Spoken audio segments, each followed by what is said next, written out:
अनोखा रिश्ता। संभोग के दौरान आंखों से आंखों का संपर्क स्त्री को गहराई से जोड़ने और उसे खास महसूस कराने का काम करता है।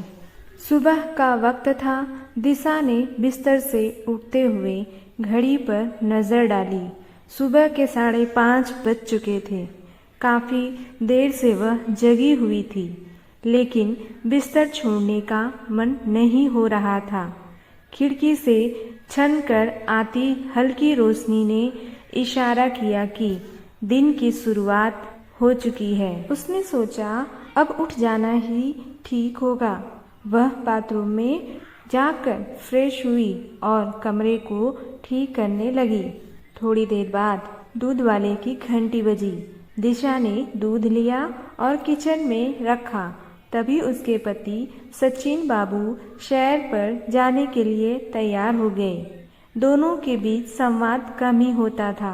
उनके रिश्ते अब एक पुराने रूटीन की तरह हो गए थे। उत्साह, उमंग और नयापन जैसे शब्द कहीं पीछे छूट गए थे।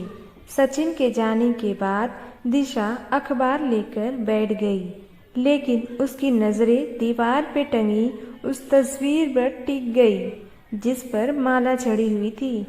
तस्वीर उनके इकलौते बेटे अंश की थी। उसकी आंखें भर आई, लेकिन उसने खुद को संभाला और बगीचे की ओर बढ़ गई। वहां उसने सूखी पत्तियां साफ की और पौधों को पानी दिया। इसी बीच सचिन बाबू सैर से लौट आए। दिशा ने चाय बनाने के लिए रसोई का रुख किया। चाय चढ़ाते हुए उसका मन फिर से पुराने दिनों की ओर चला गया।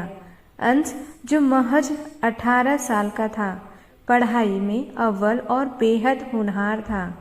वह दिन जब पिकनिक पर जाते वक्त गाड़ी चलाते हुए उसने नियंत्रण खो दिया था, उनकी जिंदगी का सबसे दर्दनाक दिन बन गया। गाड़ी के पेड़ से टकराने के बाद अस्पताल में तमाम कोशिशों के बावजूद अंश को नहीं बचाया जा सका।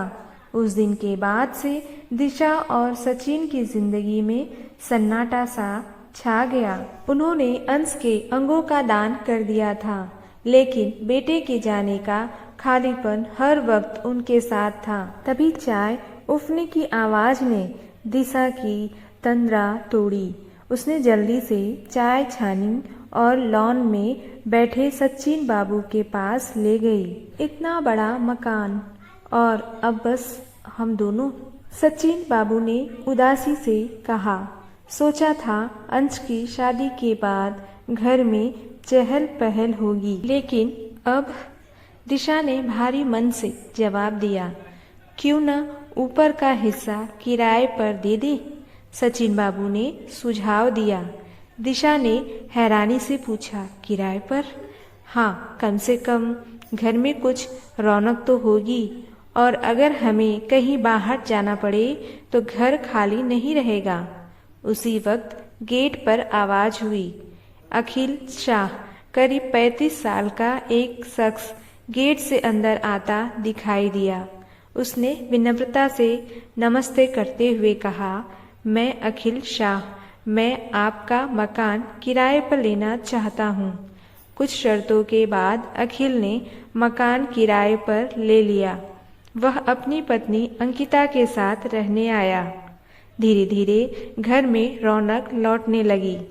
अखिल और अंकिता दिशा और सचिन का बहुत ख्याल रखते थे।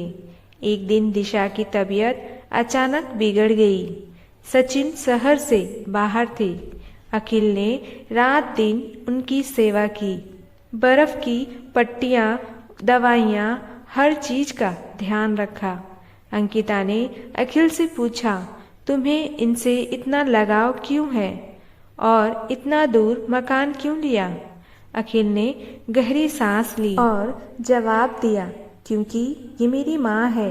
अंकिता चौंक गई। अखिल ने बताया, जब अंश का एक्सीडेंट हुआ था तब उन्होंने अपने बेटे के अंग दान कर दिए थे।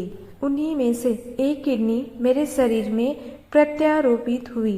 मैं आज जो भी हूँ उन्हीं की वजह से हूँ।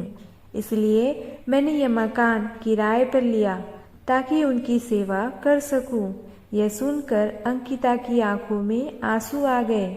दिशा ने अपने बेटे को खोकर एक अनमोल रिश्ता पा लिया था।